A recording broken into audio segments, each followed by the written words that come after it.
To talk more about that, I'm joined by Anne Dessine, Emeritus Professor at Nanterre University and author of the book United States of Democracy. Thanks very much for talking to us. Tell us a little bit more about some of the figures who Mr. Biden is going to be working with and what kind of administration he's trying to put together.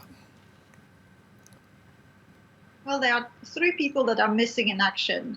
And we realized that he has not nominated Susan Rice or Elizabeth Warren, probably meaning that he doesn't want to have a backlash on the Republican side and opposition to his nomination, refusal to approval. The third one might be coming soon, and I'm thinking about Stacey Abrams, who is responsible for the victory in Georgia. She could be an attorney general, but we're not sure about that. In other words, all the rest are people that have been working with Biden or in the Obama administration or both. He knows them for a long time, so we know they're coming with their experience, the knowledge of what's going on in the world. They also have lots of contacts in the various ministries and agencies, and probably they had started to work with the people they know, even though President Trump had ordered his teams not to cooperate with the incoming administration. One danger could have been not enough diversity and too much establishment, but we have to realize that there is the first Latino appointed at Homeland Security, which is interesting. As opposed, we have two women for the first time, DNI, intelligence, and Treasury. And Treasury, she's very competent, as she was the president of the Federal Reserve, Janet Yellen. And we have also an African-American as ambassador to the UN. So I think we have both the fact that these people are competent, they are loyal, but not in the sense of loyalty to Trump as opposed to the Constitution, but loyal as a team, and they'll work together. And also the fact that because those people had worked in the Obama administration, Biden is really determined to roll back all the things that the Trump administration has done. And I'm thinking especially in the field of healthcare and the field of the environment. But this is also true in foreign affairs. We're going back to more normal and, of course, a multilateral policy and more cooperation with the allies. So that's a lot for the team, and we have more to come in the next few days. You were talking there about some of these people's experience, about their experience under the Obama administration, about rolling back some of the things that Donald Trump has done. Is this a return to the Obama years? Let's just pretend nothing's happened over the last 4 years. No, we can't say that. I think all those people have realized that what happened in 2016 is not a coincidence. It's not an accident in history. It's the symptom of many things.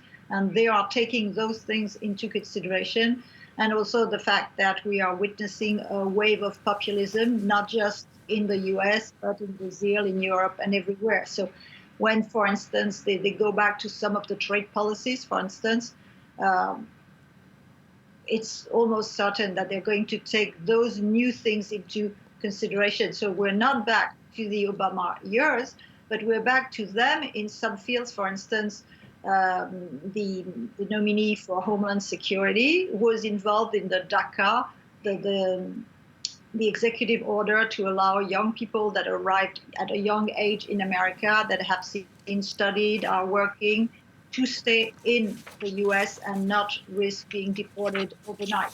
So there's both continuity, but also taking into consideration the things showing that the world is different today than it was not only in 2016, but of course in 2008.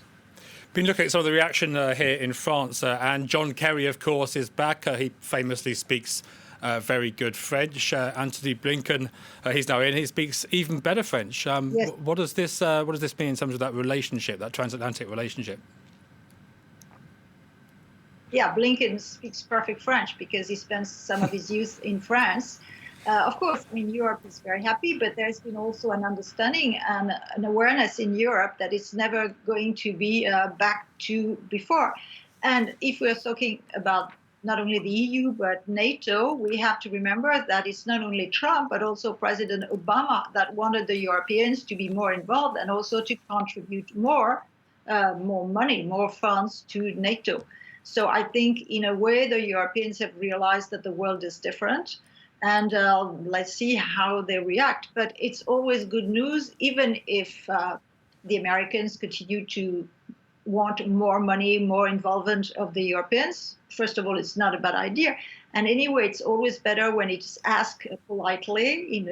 And we're back to normal multilateral diplomatic relations instead of exchanging nasty tweets. So it's a relief everywhere.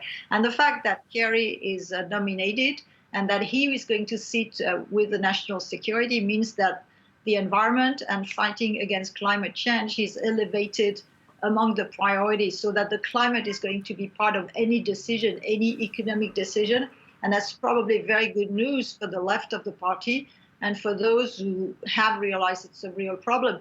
And I want to emphasize that it's not only the left of the party, it's the business community, it's the insurance companies, and many states that had continued to fight against global warming during the Trump administration.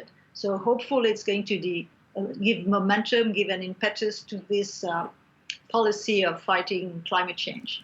And Dacin, thank you very much for talking to us.